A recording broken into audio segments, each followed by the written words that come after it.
Good afternoon. I'm Sarah Holliday with news highlights from the Washington Watch News Desk. It's day 4 of the Republican National Convention, and former President Donald Trump is scheduled to accept his party's nomination tonight. Last night, Trump's running mate, U.S. Senator J.D. Vance, officially accepted the party's nomination to be Vice President of the United States. During his speech, the first-term senator from Ohio promised he and Trump would remember the forgotten, faithful Americans in small towns and overlooked areas nationwide, ushering in a national renewal by God's grace.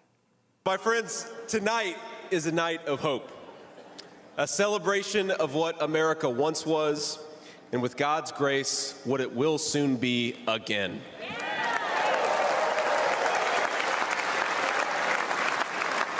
And it is a reminder of the sacred duty we have to preserve the American experiment, to choose a new path for our children and grandchildren. Other highlights yesterday included remarks from the parents of Amr Nutra, one of 8 Americans who are still being held hostage by Hamas since the October 7th attacks in Israel. Also taking the stage were Gold Star families who lost their children during the Biden administration's botched withdrawal from Afghanistan 3 years ago. Washington Watch correspondent Victoria Marshall is on the ground there at the convention and has been speaking to delegates and Trump supporters who shared what they hope to hear tonight from the former president. Mostly, I want him to give us our marching orders. We know what he's going to do. I want him to stand up and say, this is your part.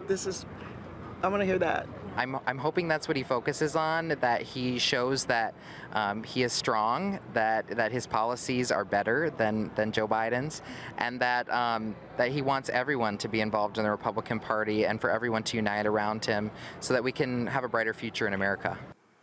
In other news, the U.S. Secret Service continues to face questions as the FBI investigates former President Trump's would-be assassin. An all-senators briefing call with Secret Service and FBI officials yesterday was heavily criticized by Republican senators, several of whom confronted Secret Service Director Kimberly Cheatle yesterday at the Republican National Convention. During the encounter, Senator John Barrasso told Cheatle that the senators were very disappointed and did not get much-needed responses to their questions, including how the Secret Service could allow Trump to go on stage, even though they marked the shooter as a character of suspicion over an hour before the shooting. According to Senator Ted Cruz, officials yesterday spent a majority of the call filibustering. He described the call as utterly maddening. It was a 45-minute briefing. They spent 30 minutes just filibustering, walking through all the different things they did that day, walking through a detailed timeline of every other factor of what they did in the field, what they did on the stage, what they did backstage, everything except how they didn't stop a man with a rifle from shooting the president. And that detail they just omitted. Meanwhile, calls for the Secret Service director to resign continue unabated. In response, Cheatle's office sent a statement late Wednesday that said she will not step down as the agency's director. Secret Service spokesman Anthony Guglielmi stated, "Continuity of operations is paramount during a critical incident, and U.S. Secret Service Director Kimberly Cheatle has no intentions to step down. She deeply respects members of Congress and is fiercely committed to transparency in leading the Secret Service through the internal investigation and strengthening the agency through lessons learned in these important internal and external reviews." Speaking of calls to step aside, several top Democrats have told media outlets in private that the rising pressure of party congressional leaders and close friends will persuade President Biden to decide to drop out of the presidential race. And that could happen as soon as this weekend. This comes as the president has placed himself in self-isolation after testing positive for COVID yesterday. And as a new poll by the Associated Press shows, nearly 2/3 of Democrats want Biden to withdraw from the presidential race. And those are today's headlines. I'm Sarah Holliday. For more news and commentary, be sure to check out the Washington Stand at washingtonstand.com and follow us on social media for updates at FRC-DC. Up next is Washington Watch with Tony Perkins. We'll see you tomorrow with more news.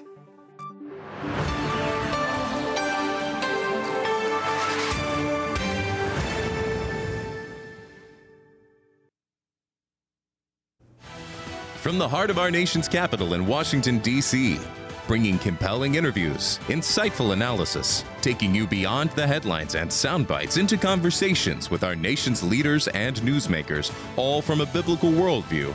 Washington Watch with Tony Perkins starts now. Yesterday, I said that she should resign. It's clear that she has no intention to do so. But the oversight here, the mistakes, the ineptitude, whatever it is, was inexcusable. We almost lost the life of a former president, and I think there has to be accountability, and it begins at the top. That was House Speaker Mike Johnson this morning on Fox Business. Speaker Johnson has said he is looking at all options if embattled Secret Service Director Kimberly Cheadle does not resign.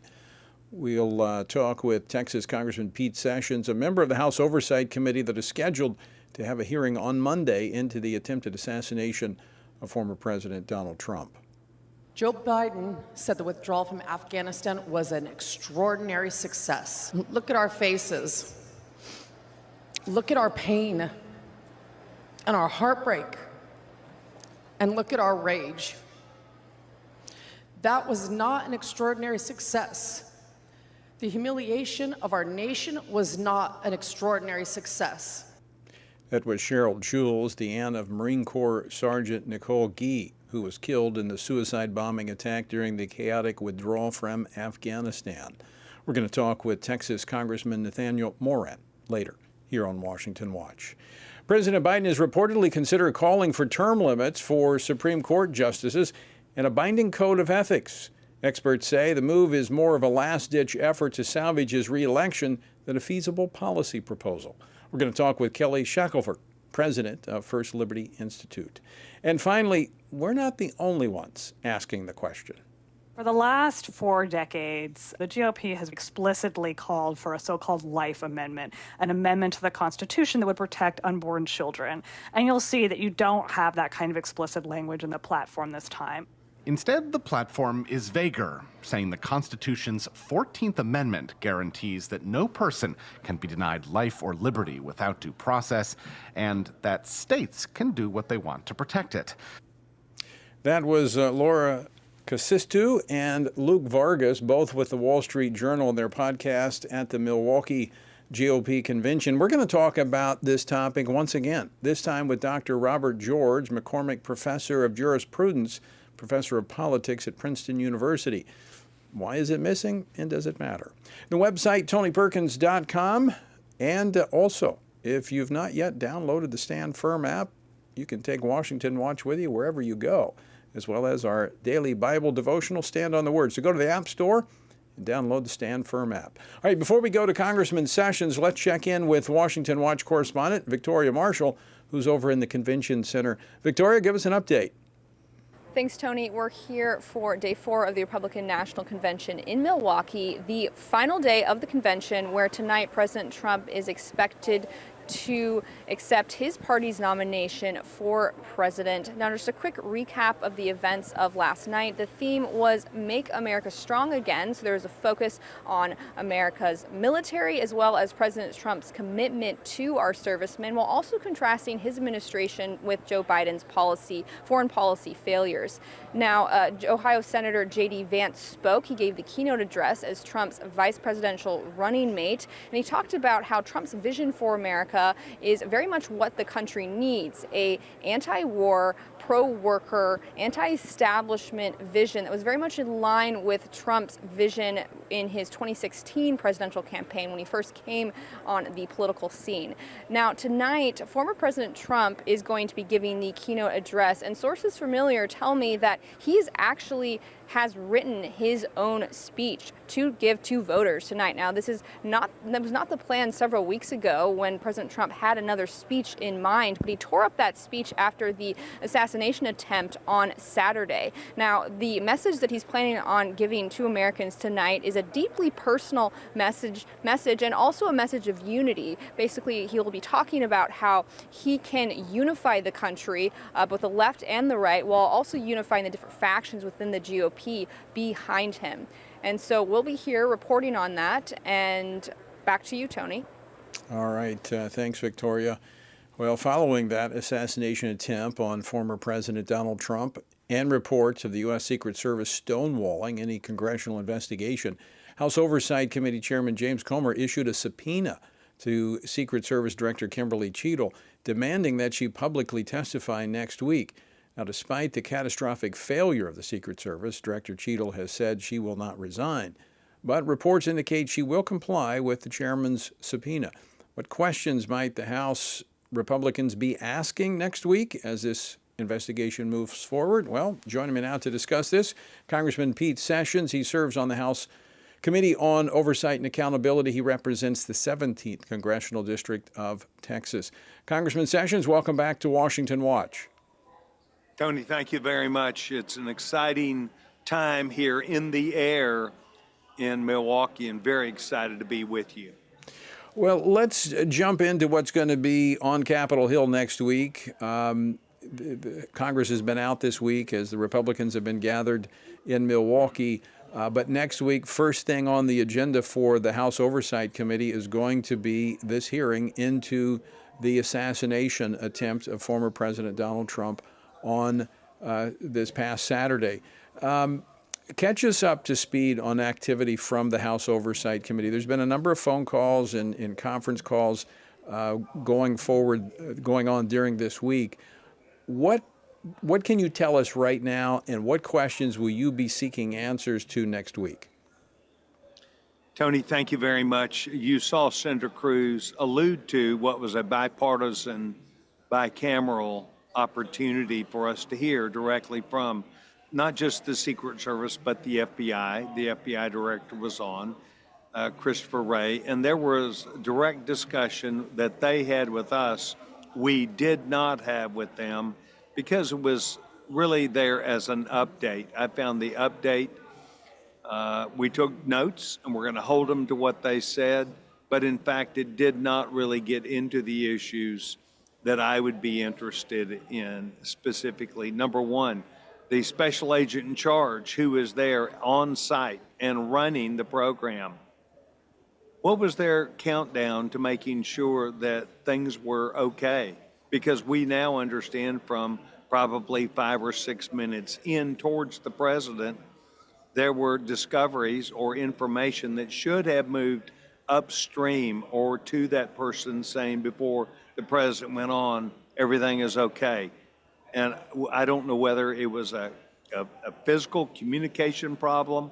I don't know whether it was a breakdown, but I think it was a leadership issue that we need to know. What did they not do that would allow them moments before the president would go on to say all points clear? Now, in the aggregate, we are interested in how could someone get 130 yards with a sniper rifle with what was plenty of law enforcement, and him simply climb up on this building 130 yards away when everyone else saw him. So these are the open questions that happen. Overall, you and I both know we have a problem, or believe we have a problem, with being able to make sure that they have the workforce, that they have the manpower, that they have the attention to the job which they perform. But I will tell you, this will not be something that will be swept under the rug. There is no easy answer, and the head of the Secret Service and the head of the FBI are both going to have to answer the question, because we need to know, was there an international plot that was brewing that we have heard about in the media? We need to hear it point blank from Director Wray. That was an overlay to that should have told them that there was a professional that could be hunting the president, not a 20-year-old amateur. So much to be looked at. There are many questions to ask, many answers to seek, specifically related to the assassination attempt. But stepping back, Congressman Sessions, when you look at a pattern that's emerged from this administration over the last 3.5, almost 4 years, you see you saw in the Department of Transportation, you've seen it with the FAA, you've seen it in different agencies. We've seen it in our military as woke ideology and DEI has become really the focus rather than the mission. And I think in this case, what we've seen, the American people have seen what happens when your mission becomes secondary to what you do as an agency. Tony, you've hit the nail on the head. This DEI issue, which has been long discussed now by Republicans, that I took a shot at them in government reform and oversight just about a month ago, where I said, what good does DEI do if people are not qualified, if they cannot properly perform the duties? And of course, they could not answer that. They are more interested in who's in the room, not their abilities to effectively perform. We have seen this over and over with this administration, who they have on any given day, Tony, non-military, non-law enforcement, less than 35% of government workers going to work on any particular day. They like to say, well, the standard is 40. They cannot even meet 20 on most days. The Ronald Reagan building in Washington, D.C., the largest government building, has less than 20% that go less than once a week. And they don't dispute any of these facts. They won't give us their own. And this is where we are. Something else is more interested. What is that, Tony? I'm going to say it. They're more interested in a man being in a woman's locker room than they are about the safety, security, and jobs in this country. That's what they focus on. They focus on, they're running on it. They focus on abortion. That's what they talk about. It is what they talk about. And as we see, the wheels are coming off as a result of that. But I want to go back before we run out of time. So explain why they're not showing up to work. Is this still a hangover from COVID, that they just feel like they can't make their workforce come in? Tony, I worked for AT&T for 16 years. If the chairman of the board of AT&T or president was more interested in worker rights than AT&T's performance, we would be in trouble. That is what this president of the United States is. He's more interested in workers being happy, finding excuses for them, and ways which they do not have to perform their duties as a team. It is a terrible drop-off of the ability that this government has that we really first started seeing with passport distribution. We've seen it at the IRS, and yet what they want to do is hire 80,000 more employees, but not even get the ones that they've got with a requirement to come to work. Incredible. It is a mismatch. So, Tony, you are asking the questions. We could go on and on about the investigations we've done.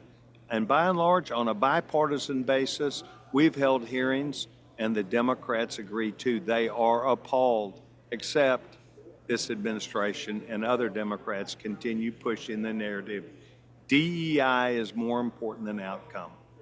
Incredible. Well, the country can't survive long. Well, this will be their downfall. This will be their downfall. And we didn't even talk about the border, and we didn't even talk about inflation, and we didn't talk about spending.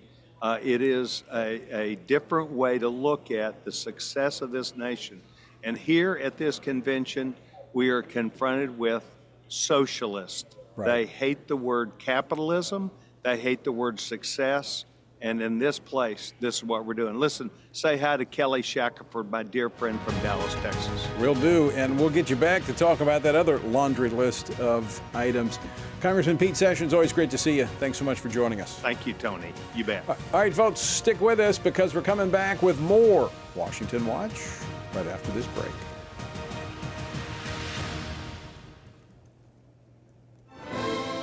Join us October 3rd through the 6th as we gather with spiritually active, governance-engaged conservatives from across America at the Pray, Vote, Stand Summit in Washington, D.C. We'll pray for our nation, engage in government and culture, and stand for biblical truth alongside Christian leaders, worldview experts, and government officials. We'll discuss important issues like the sanctity of life, religious freedom, protecting students, strengthening families, praying for our nation, and how you can impact America's future from a biblical worldview. Our nation stands at a critical juncture, and we must ensure that the issues impacting faith, family, and freedom are understood and advanced. Register by July 31st and receive a $70 discount off admission. Register now at PrayVoteStand.org. That's PrayVoteStand.org. Hello, I'm Jody Heiss, president of FRC Action. Here in America, we thank God for the right to vote, and we can all agree on the importance of this upcoming election. Many of us want to support candidates who share our values, but we're not comfortable supporting the big national political organizations. Well, we have a solution for supporting candidates through FRC Action's Faith, Family, and Freedom Fund. Being a super PAC, it allows for unlimited individual and corporate donations, so we can endorse and fund campaigns for people who share our values. By giving to this fund, we're able to pull all of our contributions together and support and endorse like-minded candidates. That's how we move the needle. So let's be the best stewards possible and get the most out of our political contributions by uniting our efforts. For more information or to contribute, visit faithfamilyfreedomfund.org. Thank you so much, and God bless you. Sometimes the headlines are overwhelming, and it feels like we're all alone and there is nothing we can do. That is exactly what the enemy wants us to believe. Reading through the Bible, there are many things that are counterintuitive. One of them is that God never uses a majority. It is always a minority devoted to the truth. Here at Family Research Council, we are grateful to stand side by side with other believers for the truth. And as a result, God is making a difference. When you partner with us, you are joining with Christians around the nation in standing together for the truth of God's Word, supplying pastors and parents and school boards with training and resources to stand up against the indoctrination of our children. Together, with God's help, we can preserve freedom for the next generation. Go to frc.org and become a STAND member today.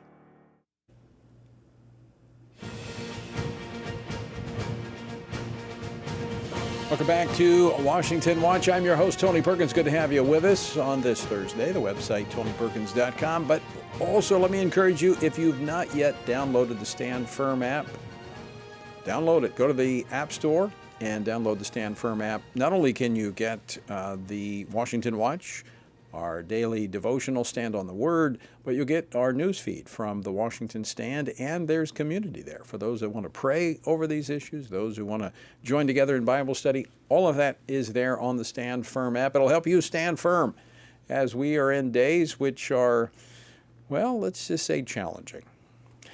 It is the fourth and the final day of the 2024 Republican National Convention, with the Republican nominee, former President Donald Trump, preparing to make his case for a second term in just a few hours. His running mate, Ohio Senator J.D. Vance, addressed the nation for the first time as a vice presidential candidate last night with a moving speech that included a tribute to his mother.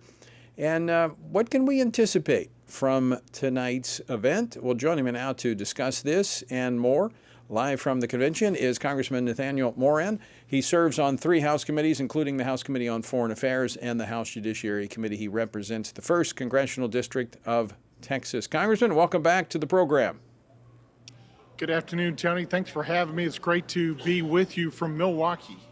Yeah, it's a lot of excitement. I left there on Monday. I was there last week for the platform committee, stayed over through the weekend to speak at a couple of churches, and then was there for Monday. And then I actually let the alternative delegate from Louisiana have the fun of being there on the floor of the convention.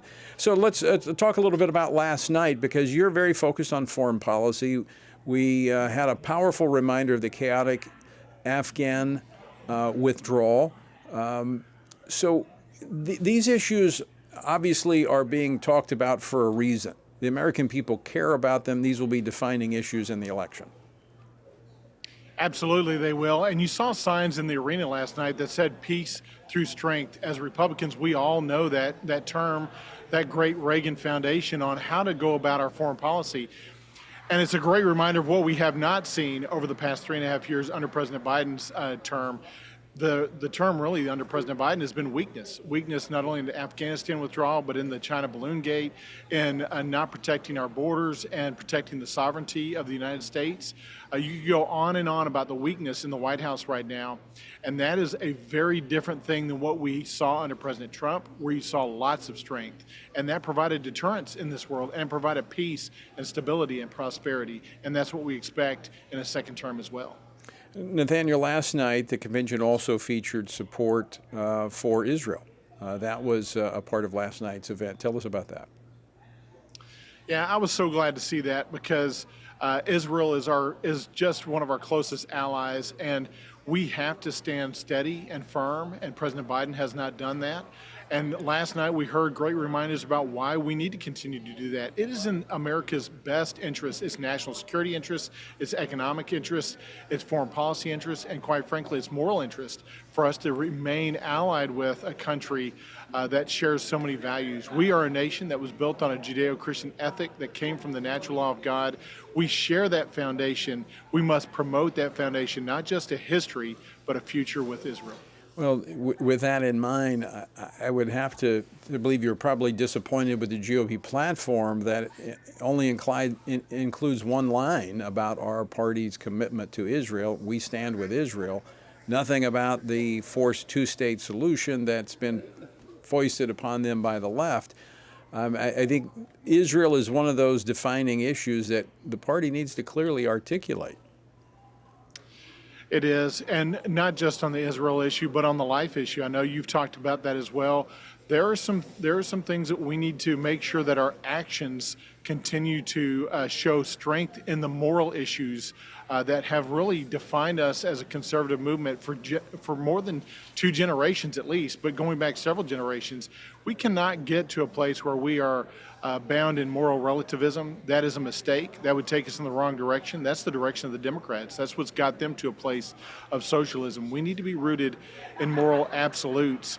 And life is one of those. And standing with Israel has been a real pillar of those moral truths and moral foundations of our country and of our conservative values over the past several decades. We cannot lose that in action, even if it's not in the written word of what was adopted here on the floor.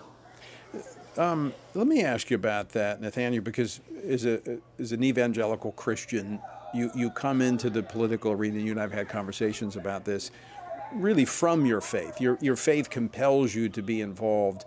And those issues are very important if we want to engage Bible-believing Christians in the political process. It's been the bridge. I mean, it's what brought me into the political realm. I was a police officer. I was fine doing that. But it was the life issue that brought me into the political arena. And I don't think I'm alone in that. No, you're not alone in that. And that's what drives my service as well. I've told you several times that I felt called to public service from the 4th grade. I believe it's a divine call that God places on our lives, and we must follow that. And we have to be rooted in the moral truths of God. We cannot get away from that. Once we get away from that as a party, as a nation, that's when our nation is really going to fall in on itself. And I hope that our Republican Party is not going that direction. I pray and hope that it's not going in that direction. And as you have talked about before, we've got to pray, we've got to stand, and we've got to vote. If we will do those things, that will hopefully get us continued in the right direction. But there's some areas where you want to have some deep conversations with colleagues and say, listen, we do not want to repeat the mistakes of the Democrats. We do not want to be the Democratic Party of the 90s. That led to the Socialist Democratic Party of today. We don't want to do that. And those defining issues are really what Ronald Reagan stood on when he challenged the Soviet Union. And we face a very similar opponent today in China. Most are not paying attention to that, but China is a great threat to us, and we have to have moral courage to face it. We only got 30 seconds left, but you've been focused on that. Yeah, absolutely. We've got to beat China on the world stage because they want to spread their influence, which is at least an amoral, if not an immoral, influence around the world, and it's going to squish the ability to spread the gospel. We want liberty out there in the United States and throughout the world so that the gospel of liberty can dominate. Absolutely. It's ordered liberty is what we seek to protect and promote. Congressman Nathaniel Moran, thanks so much for joining us. Always great to see you, and I love that red jacket. Thanks, Tony. Pleasure to be with you. Have a great night. All right, take care. All right, when we come back, today must just be Texas Day because Kelly Shackelford's going to join us, First Liberty Institute. We're going to talk about President Biden throwing deep to try to stir up his base as he takes on the Supreme Court. That's next. Don't go away. Everything we do begins as an idea. Before there can be acts of courage, there must be the belief that some things are worth sacrificing for. Before there can be marriage, there is the idea that man should not be alone. Before there was freedom, there was the idea that individuals are created equal. It's true that all ideas have consequences, but we're less aware that all consequences are the fruit of ideas. Before there was murder, there was hate. Before there was a Holocaust, there was the belief by some people that other people are undesirable. Our beliefs determine our behavior, and our beliefs about life's biggest questions determine our worldview. Where did I come from? Who decides what is right and wrong? What happens when I die? Our answers to these questions explain why people see the world so differently. Debates about abortion are really disagreements about where life gets its value. Debates over sexuality and gender and marriage are really disagreements about whether the rules are made by us or for us. What we think of as political debates are often much more than that. They're disagreements about the purpose of our lives and the source of truth. As Christians, our goal must be to think biblically about everything. Our goal is to help you see beyond red and blue, left and right, to see the battle of ideas at the root of it all. Our goal is to equip Christians with a biblical worldview and help them advance and defend the faith in their families, communities, and the public square. Cultural renewal doesn't begin with campaigns and elections. It begins with individuals turning from lies to truth. But that won't happen if people can't recognize a lie and don't believe truth exists.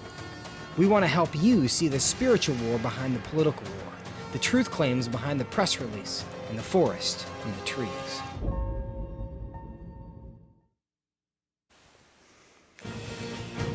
Welcome back to Washington Watch. Good to have you with us. All right, President Biden appears to be desperate to retain his increasingly tenuous grip on the leader as the leader of his party. Reports indicate he plans to comply with the left's push to endorse sweeping changes to the U.S. Supreme Court. The proposed overhaul includes legislation to establish term limits for the justices, as well as enforceable an ethics code. Now, these plans come as the left continues its multi-year temper tantrum against the court following the overturn of Roe v. Wade. So how should conservatives respond to this threat to the court? Is it real? Could it happen? Joining me now to discuss this, Kelly Shackelford, President and CEO of First Liberty Institute. Kelly, welcome back to Washington Watch. Good to be with you, Tony. By the way, I had Congressman Pete Sessions on the Blitz earlier and he wanted me to tell you hello, another Texan. I love to hear it.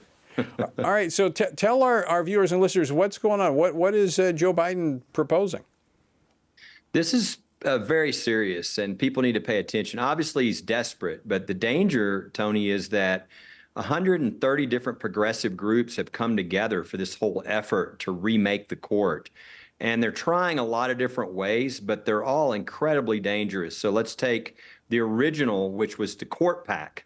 You know, they had a bill to add 4 justices, to add 200 lower court judges.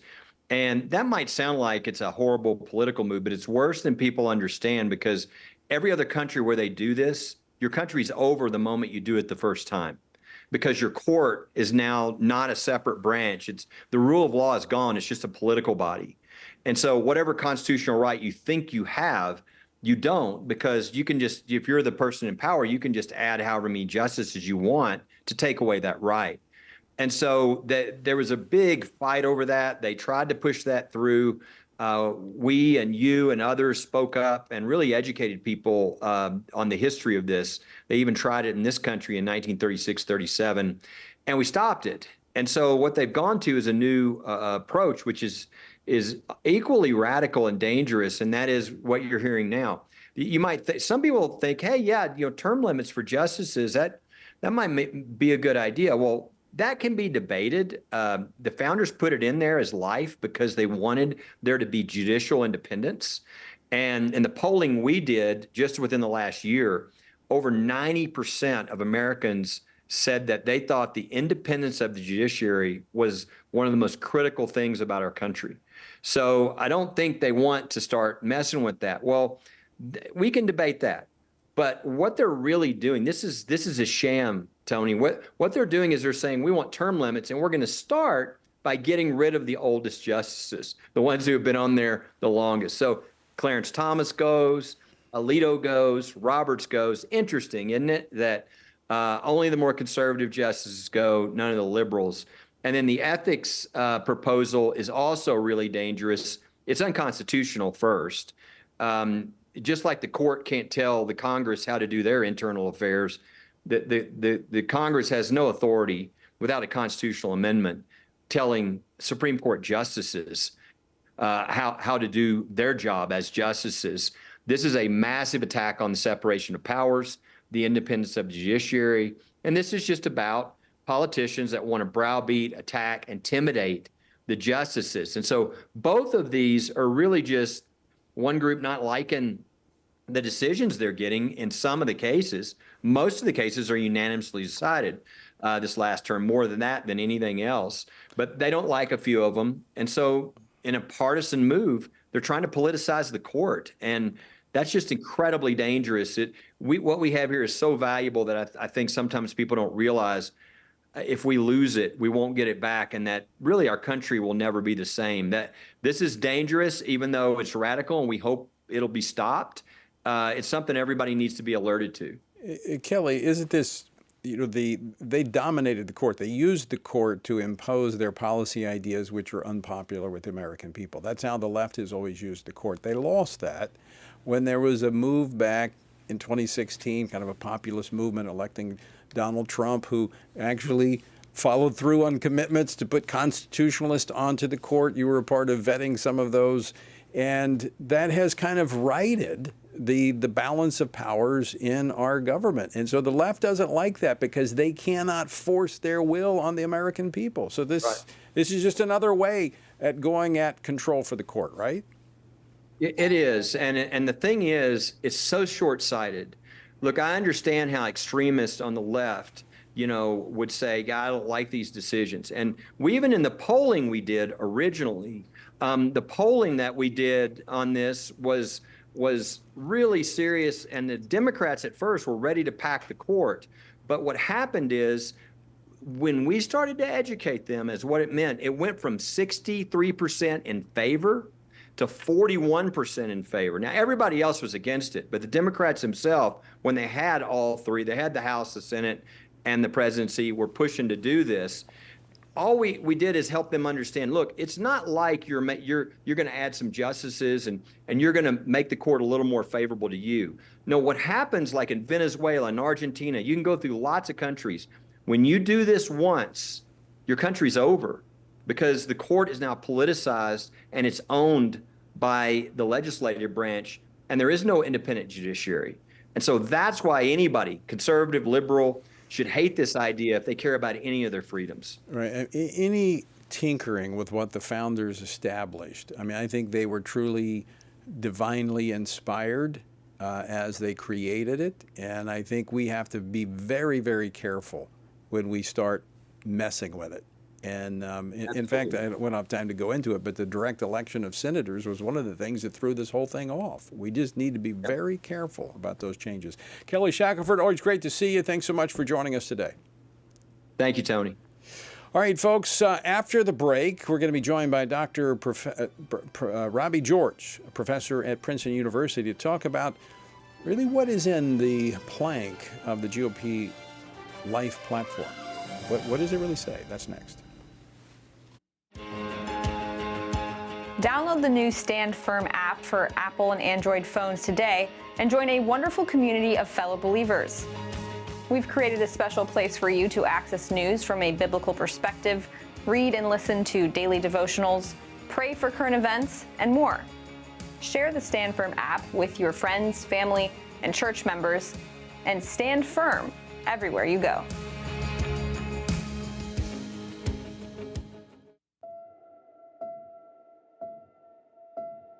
All of us are born with the desire to find truth and meaning.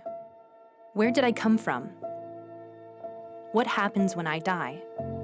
While our answers to these questions may divide us, we are united in our need for the freedom to answer life's biggest questions and make life's biggest decisions for ourselves. That's why religious freedom matters for everyone. Religious freedom matters because the powerful have long wanted to control those who are less powerful. Religious freedom matters because the freedom of those who are different is often threatened by those who believe different is dangerous. At the Center for Religious Liberty at Family Research Council, we promote religious freedom for everyone because the only alternative is religious freedom for no one. We encourage Americans and the American government to engage and advocate for the persecuted, and they do. We work every day to bring good news to the afflicted, to proclaim liberty to captives and freedom to prisoners. We do it because that's what Jesus does. We work to give freedom to others because we ourselves have been set free.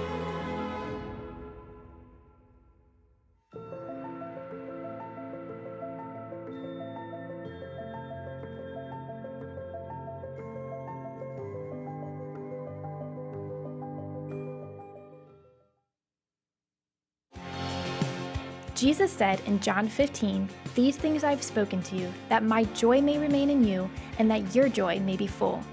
In 2024, in these divided and uncertain times, how can this be possible? By abiding in Him through His Word. At Family Research Council, we want to help you do that, which is the reason for the Stand on the Word Bible reading plan. In just 10 to 15 minutes each day, you will have read the entire Bible in just 2 years. But more importantly, you will be abiding in Him daily. Find our Bible reading plan at frc.org/Bible.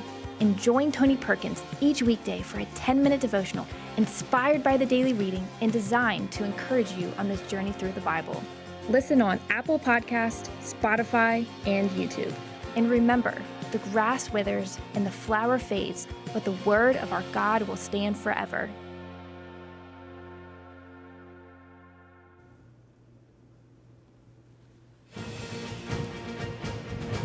Welcome back to Washington Watch. Good to have you with us on this Thursday. Be sure and download the Stand Firm app. Go to the App Store, download the Stand Firm app.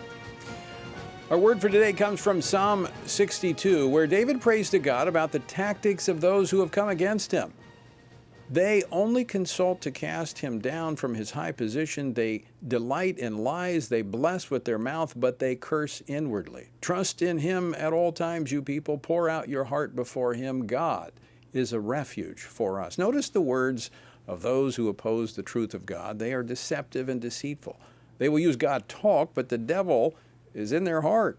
Many have been deceived over the decades because they did not know the Word of God nor operate in the discerning power of the Holy Spirit. We need to be very discerning these days. There is a lot of God talk, but it is talk that twists and distorts the Word of God.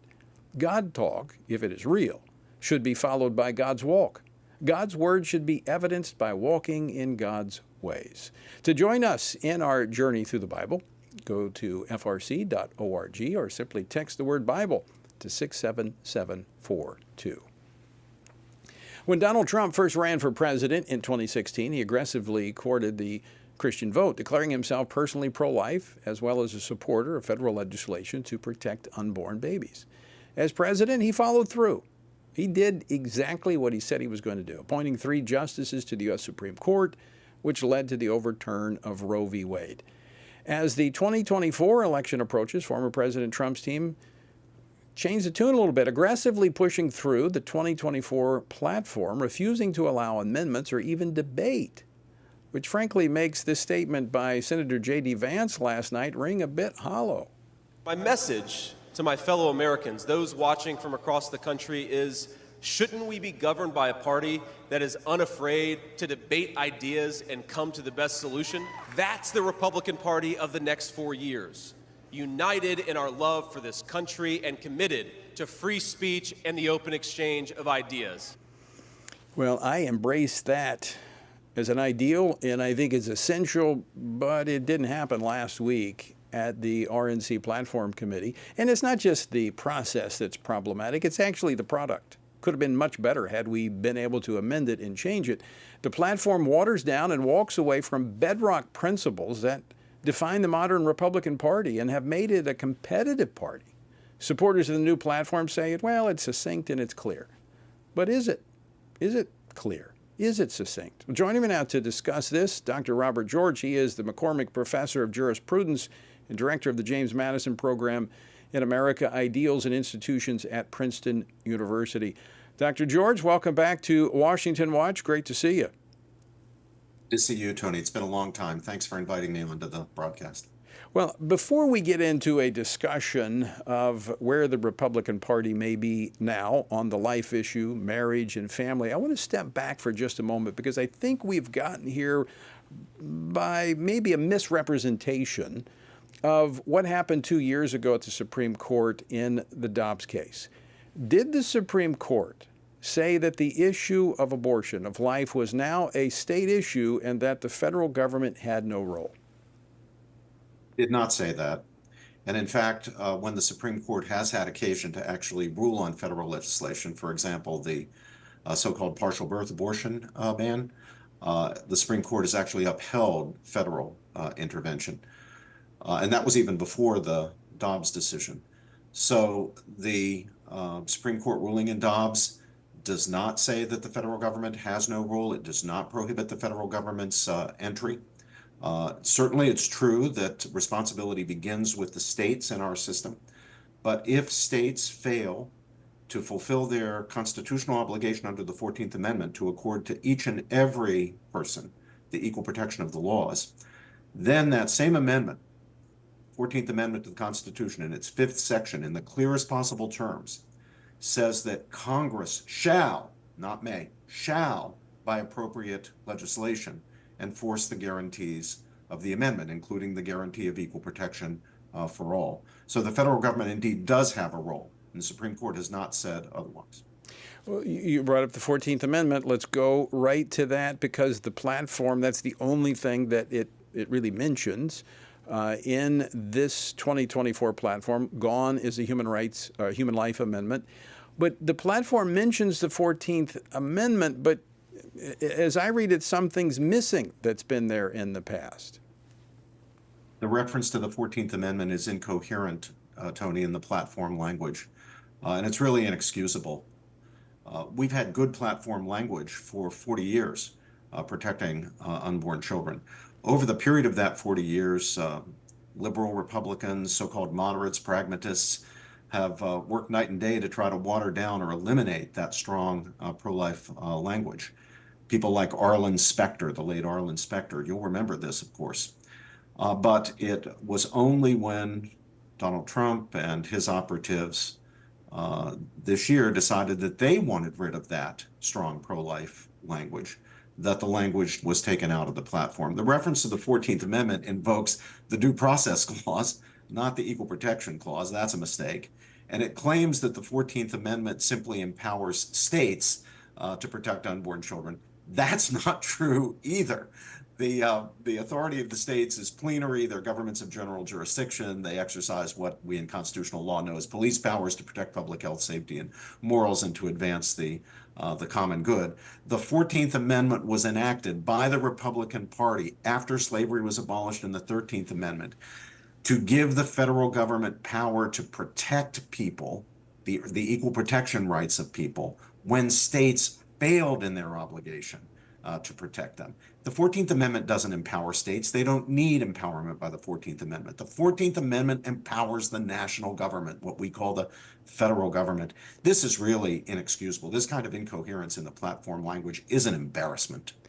But I want to go back to something that's missing in terms of the past. Since the mid-'80s, we've had a call not only for actually it goes back to 1976 for the first call for the Human Life Amendment, but then there was the application of the 14th Amendment to the unborn.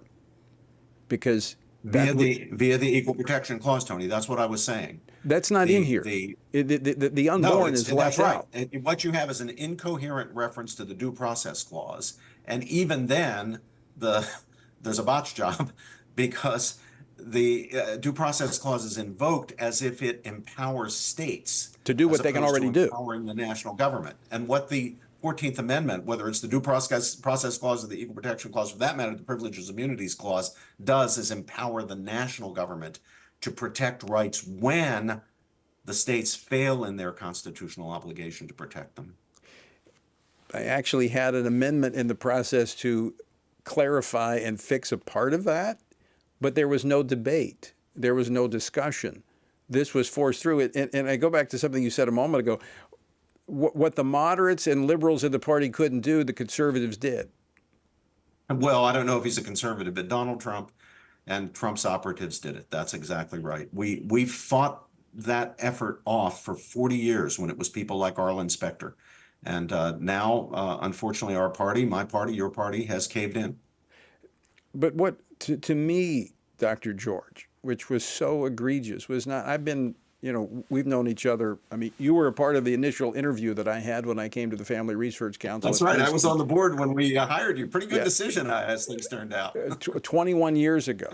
And look, I've been in the minority on many issues in the legislative process, but we've always had rule of law in debate.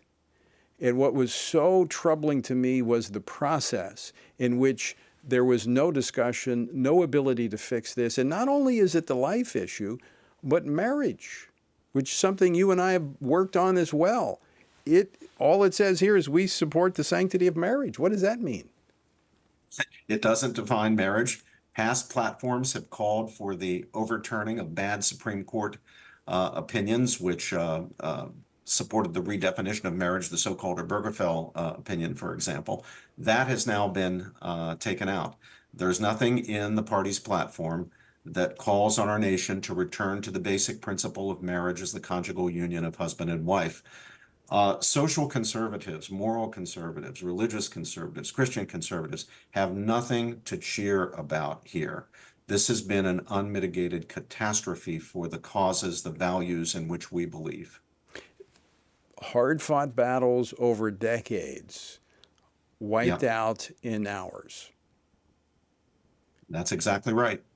With no serious debate, discussion, it was rammed through. I know that you did your best, Tony. I know that you worked hard to try to protect the language that supports our values, but you were not given a fair opportunity, nor were your colleagues. Well, the media was kept out. Now I know why. They did not want to see, they did not want the world to see what they were doing. They didn't want conservatives to see what they did behind those locked doors. So some would say, and we're hearing this because there's been some pushback. Now, of course, the assassination attempt over the weekend kind of shifted the focus and unity became the focus. And I understand, so that debate kind of diminished, but it has popped up a little bit during the course of the week. And mostly surrogates for the president saying, people don't pay attention to the platform. We've got to move on. We've got to get voters. This will help us win. What do you say to that? Well, Tony, I saw yesterday an interview with Eric Trump, and if anybody's a surrogate for Donald Trump, it's certainly Eric Trump. And it was a liberal journalist who was interviewing him, and she made the point that this new platform language seems to water down the party's commitment to protect unborn children against abortion, and it seems to eliminate the call for marriage to be defined as the union of a man and a woman.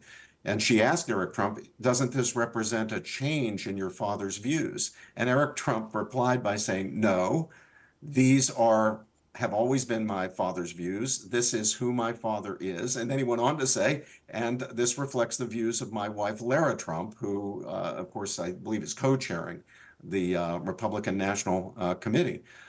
So was President Trump and his surrogates, were they telling us the truth back in 2016 and 2020, or are they telling us the truth today? The story has changed.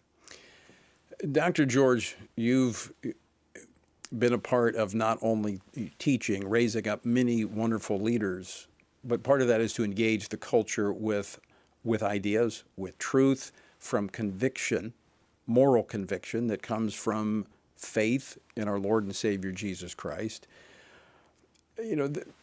I entered into this arena, the political arena, because of the issue of life. I would have been happy to stay as a police officer, but these things compelled us to move forward. What do those who are compelled to engage because of their faith do when a party departs from a really long-held position that runs parallel to or in concert with their faith?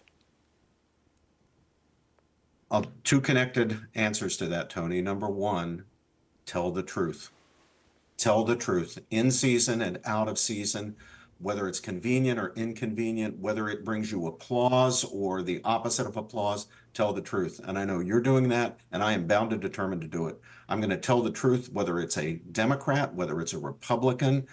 If someone is failing in their obligation to stand up for the sanctity of human life and marriage as the conjugal union of husband and wife and religious liberty and our core values, then I'm going to tell the truth about that. Number two, what we need is fidelity, fidelity, fidelity. No matter what the party does, no matter what the leadership does, no matter what the leadership of groups that are supposed to be dedicated to our causes, whatever they do, when it comes to us, we have to remain faithful, faithful to our fundamental values. Now, notice, by the way, Tony, that these values that we're defending, the sanctity of human life, marriage is the conjugal union of husband and wife. Yes, they are in line with our Christian faith, to be sure, for those of us who are Christians like you and me. But these are not Christian dogmas. These are not principles that are only available for affirmation by virtue of the biblical revelation or witness. We can, by reason, which is why lots of people who are not themselves Christians, lots of Jewish people, lots of people of other faiths, also affirm these principles. So we're not trying to impose our religion on anybody, quite the contrary, any more than Martin Luther King, who invoked God and the Bible a lot, was trying to impose his Christianity on those who opposed segregation. We're not trying to impose our religion on anyone, but we are motivated ourselves in part precisely by our faith and our sense of duty growing out of that faith. And so we have to tell the truth in season and out, and we have to be absolutely faithful to those principles. And it's going to cost us, by the way, Tony. It's going to cost us. You and I are going to be pushed to the margins. We're not going to be insiders. We're going to be made outsiders. You and I have both had experience being insiders. You and I have both sat in the Oval Office of the President of the United States at different points and given advice and had our opinions solicited and so forth.